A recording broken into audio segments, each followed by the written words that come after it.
Good morning. This is Dr. Timothy Scott Beck here. It is April the 13th, 2021, and I want to let you know that we are here working diligently to get everybody taken care of, and appreciate everybody's patience as we try to get people issues taken care of in a timely fashion. Let's talk about COVID-19. 1,491 cases reported today, and that's 4 up from yesterday with 40 deaths. Which was up a little bit from the previous. And I'm hearing a lot more traffic and activity related to COVID-19 here in this community, much to my dismay.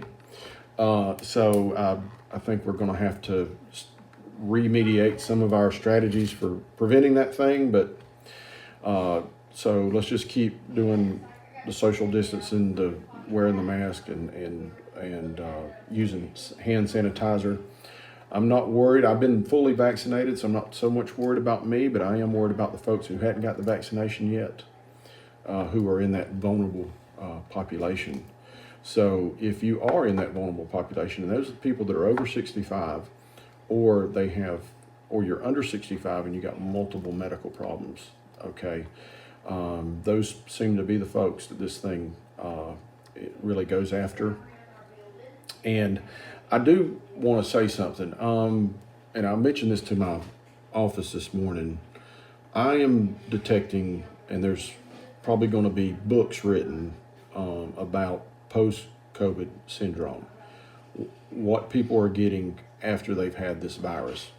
And it seems to be a huge mixture of different things on a wide spectrum of things like shortness of breath, or adrenal dysfunction, or nerve damage, or anxiety. Anxiety is a huge one, I think.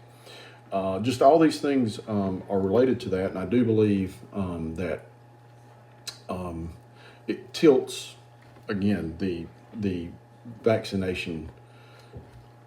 Like, I don't think people are dying from the vaccination. I do, or they're getting seriously harmed from the vaccination. If they were, it would be catastrophic already. But what I'm talking about is catastrophe. And a catastrophe is you're offered a vaccination and you don't take it, and you end up dying or getting crippled from this virus. That's the thing that I want to avoid. Now, I'm not going to tell anybody what to do, and I still think it's your personal decision. Okay, but the benefits risk ratio still, I feel like, is in favor of the vaccination. Okay, and I don't have a lot of data. I don't know a lot about these vaccinations, okay, because it's difficult to get, and they don't know what they are anyway, no long-term trials. But I still think the benefits outweigh the risk for the vaccination. So think about that, okay? Because I just don't want anybody to have any long-term effects. The next part of it, if you do get COVID-19 and you are in them high-risk groups, we want to hear from you. Okay, we want to hear from you for two reasons. Number one, because we got medication regimens now that have been proven to help, and we're not afraid to write them, and they're appropriate now, some of them. And number two, we have the BAM infusions here in the community, which is the antibodies that reverse that. So if we get a hold of you and you meet the criteria for the BAM infusions, we can get those for you and get you taken care of, okay? And we have them in the community. They're here at the hospital, and we used 8 of them last week. So they're there for you, and we want to try to help that. And I do think it does help tremendously. All right, a couple other things. Number one, I want to remind everybody about our women's wellness clinic. It's definitely took longer than I thought to get it up to speed, mainly because I think of COVID and some other things. But Monique's over there, and she's doing a really good job, and I've had a lot of positive feedback from her people's experiences over there. I do want to reiterate the fact that I am doing the wellnesses over there, the women's wellnesses specifically, mainly because part of your wellness is a pap smear and that exam, the breast exam, the pap smear, and stuff like that. So it does not mean if you go over there that you will get one. It just means if you go over there and it's indicated in your wellness that you need one, then we're going to go ahead and take care of it for you. Okay, so we can save you some time, save you some money, get you completely taken care of. So that's my motivation for doing that over there. It's been going good, and I appreciate everybody's cooperation. And this, there's no, I don't want to see women or anything like that. That even doesn't even cross my mind or anything remotely like that.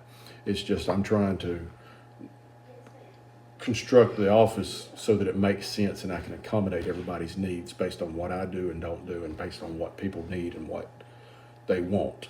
So it's working out great, and I appreciate your cooperation. And utilize the women's clinic for your own health. It's there for you. I set it up specifically to help that population augment what I already do for people. So thank you in advance. Last but not least, Place of Hope is actually screaming along pretty decent, and it's pretty neat to see and to be a part of that organization.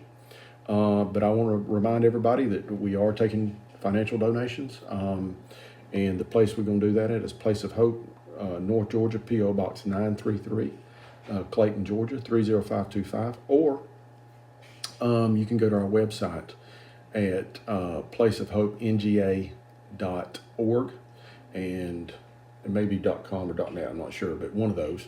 And there's a link there where you can actually donate to us online, and it's through Georgia Gives thing, and it works really well. So anyway, we would appreciate your help. And the thing that I really push for that is if you do donate, that money's going to go to some child, and it's going to help somebody who really needs it. Okay, and I'm a trustee, and I guess that's what we try to do, is instill trust in people. All right, this is Dr. Beck. You guys have a great day. You call me if you need me, and enjoy this wonderful weather. Thank you.